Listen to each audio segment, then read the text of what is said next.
and meeting set for the next month. I pay my taxes on time. I remit NSSF dutifully every month, not as a luxury, as an example. So those are kind of testimonies we hear from companies which are consistently changing after the program. Thank you. So we've heard from Inez, Patrick, and Eva, and we're talking really the local context. But I just wanted to hear from Inez again around. I know you have experience working across the globe with incubators, and you are an entrepreneur yourself. Could you just help us understand what differences do you see between incubators at a global level, say even in Europe, and the region, and say the local ones? And what challenges or opportunities do you see for us locally as a result? Of course. I think it's, I would like to start a bit with explaining what Blue is doing.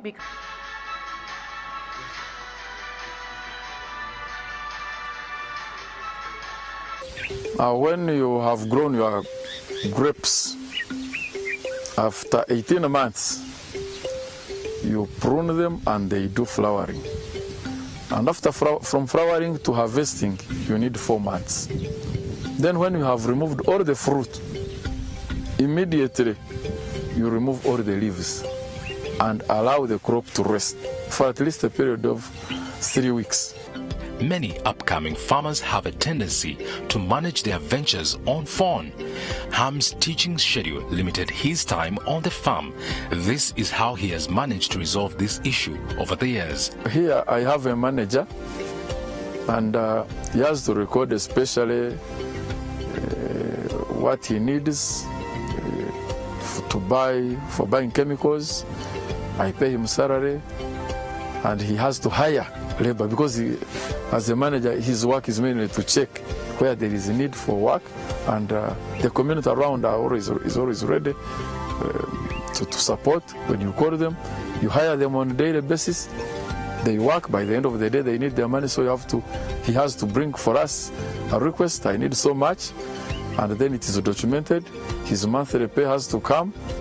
We then ask the question, what happens at harvest? When you have come to harvesting, you need these pruners because you need to cut off the bunch of fruit without harming it or losing the... Is that more than 8? For yes? Can you raise your hands for more than 8? So what have your capacity built them? I'll give you an example. In the US, there's a company based in California called the Y Combinator. Interesting model. They basically take ideas, refine it. Once they know there's potential for it, they put $25,000 in that idea. They've been doing that for 12 years. They've refined 2,800 ideas. But guess some of the products you're using that came out of that process? Instagram, Dropbox, Uber, AB2B. The things you're using daily because somebody dared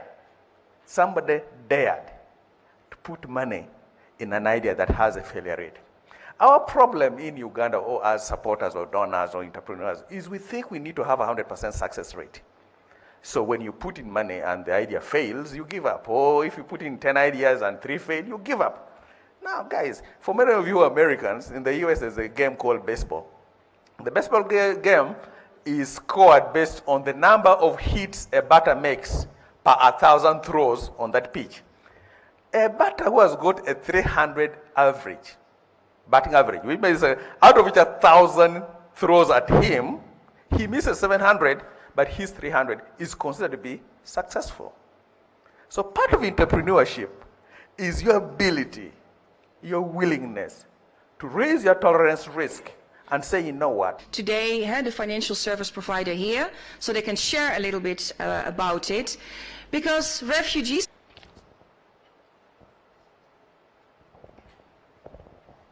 Thank you, guys. My question is for Eva.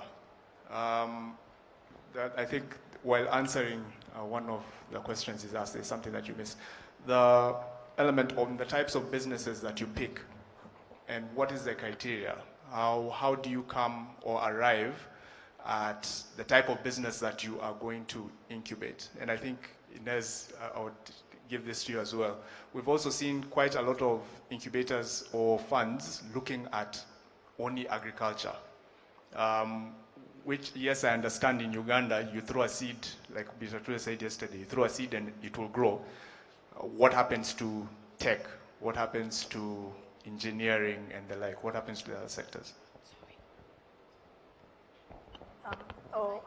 What we do at the Business Incubator is we'll go out into the press and social media and the people we work with and ask companies to apply to join the program. So at this point, we are banking sensitive in a sense. Well, it's on Stanbic now, but we really are insensitive as to who you bank with. So you will simply apply and express interest in joining the program. We are not sector specific. Our interest in the beginning was oil and gas. Now we're not sector specific. You will apply for the program and you will advise which location you will be. Which is the period where the farmer gets inputs and grows the crops. And at the end, there is the repayment. And that's done. To start these kind of programs, we have to immediately look at the buyers of this product. So we will co-create it in this specific case with, for instance, businesses from the States, from America, who would be very interested in outsourcing a lot of their business procedures from Uganda. But I believe that starting such an accelerator program or incubator only works if you first organize that there will be a party who is willing to commit him or herself to actually working with these ladies. So why not starting a couple of businesses led by these women and making sure they have a signed contract up front? So I feel this is applicable for many sectors. We started with agriculture because there's just so many opportunities there that have not been used. I hope that answers your question. I think Patrick had a comment on that as well. Then we'll take the next question. Thank you. What we look at basically for an idea are three elements. One, will it have impact? Impact basically doing the most good to the most people. Number two, can it be scaled across regions, across national boundaries, across product lines?